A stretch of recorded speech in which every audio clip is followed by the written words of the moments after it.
আসসালামু আলাইকুম। Hello viewers, চলে এসে বললাম শীতলক্ষা নদীতে। এখানে আসার পরে আমার ছেলে আর মেয়ে বলছে যে নৌকা দিয়ে ঘুরবে, তা ঘোরার জন্য আমরা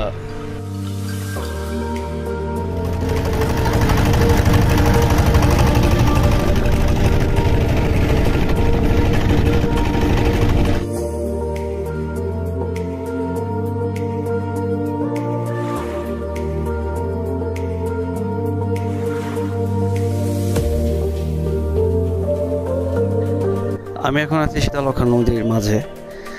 নদী ভ্রমণ করতে অবশ্যই এসে পড়বেন আপনার ২ নম্বর গুদারাঘাট, উত্তর লক্ষণখোলা, আর ২৫ নং ওয়ার্ড। এখানে আসলে অবশ্যই নদী ভ্রমণ করতে খুবই নিরাপদ, কোনো ঝামেলা নাই। উপভোগ করতে পারবেন নদী ভ্রমণ ও আশেপাশে প্রকৃতি।